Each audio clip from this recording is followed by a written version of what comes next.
नमस्कार दोस्तों, welcome to our YouTube channel इजवरा हिस्ट्री। मैं हूं आपका होस्ट विशाल। दोस्तों, हर देश की कोई ना कोई खासियत होती है, लेकिन क्या आपको पता है ऐसा भी एक देश है जहां 2 महीनों तक सूर्य अस्त नहीं होता। तो आइए दोस्तों जानते हैं इस देश के बारे में जिसका नाम है ग्रीनलैंड। दोस्तों, ग्रीनलैंड का नाम सुनते ही आपके मन में एक ऐसे देश का ख्याल आता होगा जहां का सारा एनवायरनमेंट पूरा ग्रीन होगा, लेकिन एक्चुअली में ये देश अपने नाम के मुताबिक बिल्कुल भी नहीं है। ये बर्फ की मोटी चादर से ढका हुआ देश है। दोस्तों, मैं तो कहता हूं इस देश को अपना नाम बदलकर ग्रीनलैंड से व्हाइट लैंड कर देना चाहिए। दोस्तों, क्षेत्रफल की दृष्टि से देखा जाए तो ये दुनिया का 12वां सबसे बड़ा देश है और ब्रिटेन से 10 गुना बड़ा है और इसका विस्तार लगभग 22 लाख स्क्वायर किलोमीटर में फैला हुआ है, जिसमें 20 लाख स्क्वायर किलोमीटर में तो सिर्फ बर्फ और चट्टान है। लेकिन आपको जानकर हैरानी होगी कि इस देश की आबादी लगभग 56,000 है। क्या बात कर रहे हो मोटा भाई? जी हाँ, सही सोच रहे हो। 56,000 से 2 गुने लोग तो हमारे अहमदाबाद के मोटेरा स्टेडियम में एक साथ बैठ के क्रिकेट मैच का आनंद लेते हैं। और अगर आपको मोटेरा स्टेडियम के बारे में जानना है तो इस वीडियो के डिस्क्रिप्शन में आपको मोटेरा स्टेडियम की लिंक मिल जाएगी। लेकिन क्या आपको पता है इस देश का 90% से भी ज्यादा हिस्सा बर्फ की बड़ी चादर से ढका हुआ है। भैया मुझे बहुत ठंड लग रही है भैया, मुझे नहीं जाना। और ग्रीनलैंड क्षेत्रफल के हिसाब से दुनिया का सबसे बड़ा द्वीप है। दोस्तों, इतिहास के पन्नों में देखा जाए तो ग्रीनलैंड की खोज 10वीं शताब्दी के मध्य में नॉर्समैन कम्युनिटी के द्वारा हुई थी। दोस्तों, क्या आप जानते हैं ग्रीनलैंड नॉर्थ अमेरिका महाद्वीप का एक हिस्सा है जो आर्कटिक और अटलांटिक महासागर के बीच स्थित है। लेकिन 18वीं सेंचुरी के बाद ग्रीनलैंड राजनीतिक रूप से यूरोप के साथ जुड़ गया था, जिसके बाद से इस देश का नियम, कानून और कल्चर बिल्कुल यूरोप के जैसा देखने को मिलता है। और वैसे तो ये देश डेनमार्क के अधीन था, लेकिन 1979 में डेनमार्क ने ग्रीनलैंड को अपना खुद का लॉ एंड ऑर्डर बनाने का परमिशन दे दिया था। और 2008 में वहां के लोगों ने खुद की गवर्नमेंट के लिए वोट किया, जिसके बाद से वहां की सत्ता का अधिकार ग्रीनलैंड के पार्लियामेंट को चला गया।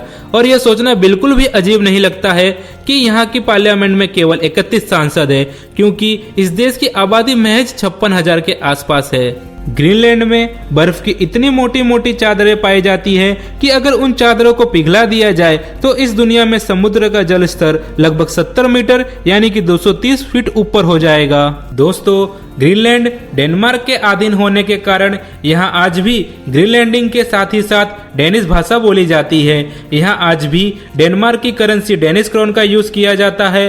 डेनमार्क का 1 क्रोन भारत के 11 रुपए के बराबर होता है। दोस्तों, यहाँ इतनी बर्फ है कि सड़क ना होने के बराबर है। यहाँ पर लोग एक जगह से दूसरी जगह जाने के लिए प्लेन, नाव, helicopter, snow bike, dog sliding और आइस स्केटिंग का इस्तेमाल करते हैं। लेकिन आपको जानकर आश्चर्य होगा कि ग्रीनलैंड में सिर्फ 30,000 के आसपास कार्स है।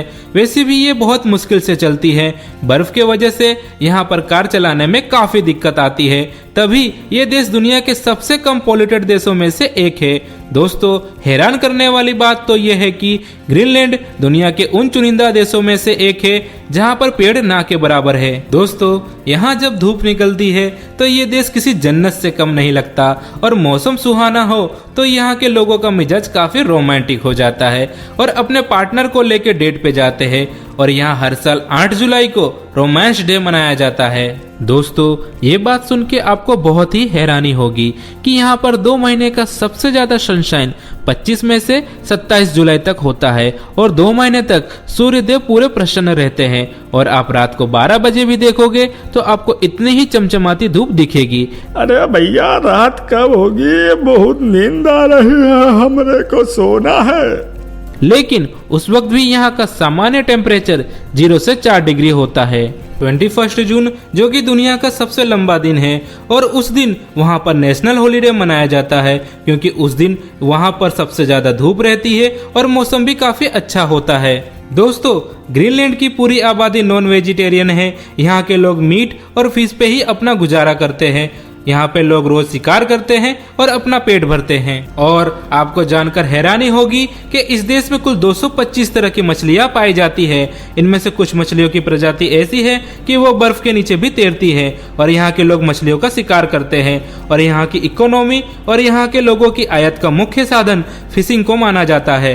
दोस्तों ग्रीनलैंड में आपको 400 अलग अलग प्रकार के फूल देखने को मिलते हैं और यहाँ पे आपको ठंडे प्रदेश में पाए जाने वाले पक्षी जैसे कि अटलांटिक पफिन्स और किटिकवे देखने को मिलते हैं और यहाँ पे आपको बहुत सारे एनिमल्स जैसे कि polar bear, reindeer, arctic fox, musk ox, walrus, Greenland shark और वेल आपको देखने को मिलेंगे। ग्रीनलैंड की राजधानी न्यूयॉर्क है जिसकी जनसंख्या लगभग 17,000 के आसपास है। यहाँ पर यूनिवर्सिटी, कला संग्रह, स्पोर्ट्स ग्राउंड, स्टेडियम, सांस्कृतिक केंद्र, नेशनल म्यूजियम और देश के लिए एयरपोर्ट भी मौजूद है। दोस्तों यहाँ का राष्ट्रीय खेल फुटबॉल है जो यहाँ पर बहुत लोकप्रिय है और इसके साथ ही साथ यहाँ पर और भी कई खेल खेले जाते हैं जैसे कि badminton, skiing, handball, table tennis और वॉलीबॉल। और यहाँ पर मनोरंजन के लिए KNR कंपनी ग्रीनलैंड और डेनिस में रेडियो टेलीविजन कार्यक्रम प्रदान करती है। और दोस्तों क्या आप जानते हैं 1946 में अमेरिका ने पूरे $10 करोड़ में डेनमार्क से ग्रीनलैंड को खरीदने का ऑफर दिया था, लेकिन ये डील नहीं हो पाई। दोस्तों ग्रीनलैंड को इस दुनिया में बर्फ का एक बंजर प्रदेश माना जाता है, लेकिन आप लोगों को जानकर आश्चर्य होगा कि इस बंजर प्रदेश में माणिक और नीलम जैसे बेशकीमती रत्न पाए जाते हैं और इसके साथ ही साथ यहाँ पर यूरेनियम, टाइटेनियम, एल्युमिनियम, आयरन, निकल और कॉपर की बहुत बड़ी खदानें मौजूद है जो कि आने वाले वक्त में ग्रीनलैंड को माला माल बना सकती है। दोस्तों ग्रीनलैंड की महिलाओं की आबादी पुरुषों के मुकाबले में ज्यादा है। यहाँ की महिलाएं बहुत ही अट्रैक्टिव और खूबसूरत होती है, इसलिए यहाँ की महिलाओं के लिए दुनिया भर से शादी के प्रस्ताव आते हैं।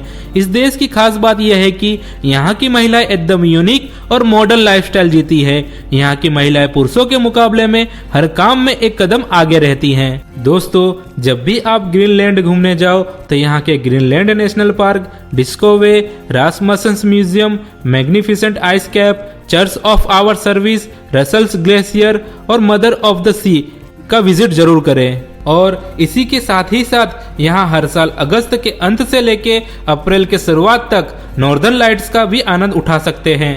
दोस्तों क्या आप जानते हो आने वाले 4 साल में ग्रीनलैंड की सरकार यहाँ पर 3 बड़े इंटरनेशनल एयरपोर्ट बनाने का फैसला किया है और शॉकिंग बात तो यह है कि चाइना इन एयरपोर्ट्स को बनाने का कॉन्ट्रैक्ट पाने की कोशिश कर रहा है। दोस्तों आज के लिए इस वीडियो में बस इतना ही। आई होप आपको ये वीडियो अच्छा लगा होगा, तो प्लीज हमें कमेंट करके जरूर बताएं। तो चलिए मिलते हैं हमारे अगले वीडियो में, तब तक के लिए अपना ध्यान रखें।